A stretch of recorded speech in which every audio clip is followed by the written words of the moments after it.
Acontece nessa semana a primeira audiência da morte do seu Benedito de Jesus Pereira, de 72 anos de idade.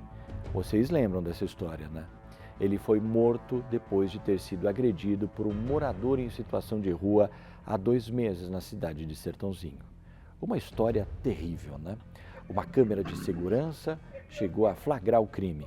O agressor chegou a ser preso no dia, mas foi liberado na audiência de custódia.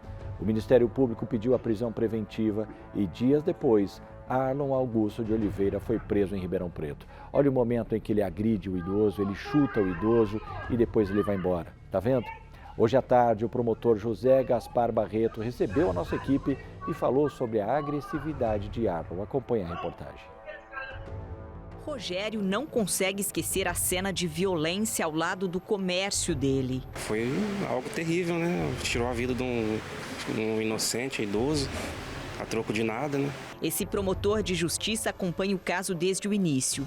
Ele lamenta que o aposentado Benedito de Jesus Pereira, de 72 anos, tenha sido tirado da família em um episódio de extrema hostilidade. Foi um caso que teve muita repercussão na cidade, houve muita revolta por parte da população da cidade, porque era um senhor muito querido, né? E que, na verdade, o que aconteceu com esse senhor poderia ter acontecido com qualquer um de nós. A agressão foi flagrada por uma câmera de segurança.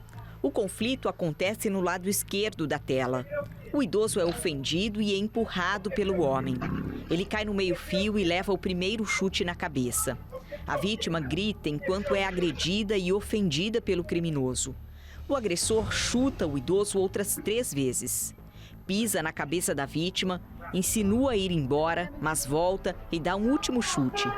Moradores e pessoas que trabalhavam nos comércios na rua repreendem o agressor, que some ao virar a esquina. Um grupo ampara o idoso enquanto uma mulher chama socorro. Uma arquiteta que testemunhou a agressão disse à polícia que viu quando o indiciado chutou o retrovisor do carro da vítima, que estava estacionado no local. O idoso foi tirar satisfação, momento em que foi empurrado e chutado por diversas vezes, parando a agressão somente porque ela começou a gritar. Quando interrogado, o acusado negou que tenha quebrado o retrovisor do carro da vítima e que somente empurrou o idoso porque foi ameaçado por ele com uma pedra. O agressor é esse homem, Arlon Augusto de Oliveira. Ele foi preso por uma equipe da Guarda Civil quando deixava o local, mas ficou detido apenas 24 horas depois do crime. Arlon foi solto durante a audiência de custódia. Na ocasião, o juiz Reginaldo Siqueira entendeu que não havia necessidade de manter a prisão do autor do fato, porque não se tratava de crime em que a repercussão colocasse em risco a ordem pública e nem havia indícios de que Arlon, se solto, tentaria coagir a vítima e as testemunhas, especialmente porque não registrava maus antecedentes. No entanto, o juiz concluiu a decisão mencionando 2 processos criminais contra o homem. O promotor Gaspar participou da audiência de custódia e, no dia seguinte, pediu para que a polícia fosse até o endereço que o acusado havia passado à justiça. Para nossa surpresa, é uma senhora que morava lá há muitos anos que nunca tinha ouvido falar dele. Com base nesse elemento novo e com base no que eu já tinha falado para o juiz de custódia, eu voltei a renovar o pedido de prisão preventiva para o juiz daqui, de Sertãozinho, da 2ª Vara Criminal, que deu a prisão preventiva. Ele foi preso dias depois em Ribeirão Preto, onde estava escondido. Esse é o momento em que o acusado é levado para a delegacia.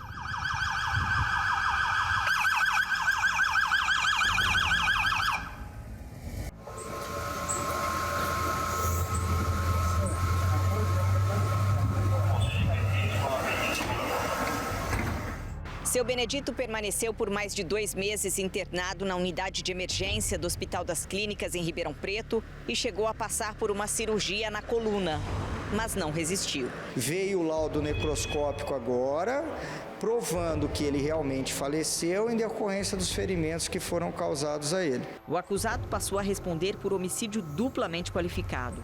Na primeira audiência do caso, marcada para essa semana, a Justiça deve decidir se o acusado vai a júri popular. As provas são muito sólidas no sentido de que ele praticou o crime de homicídio consumado, duplamente qualificado e com a causa de aumento de pena.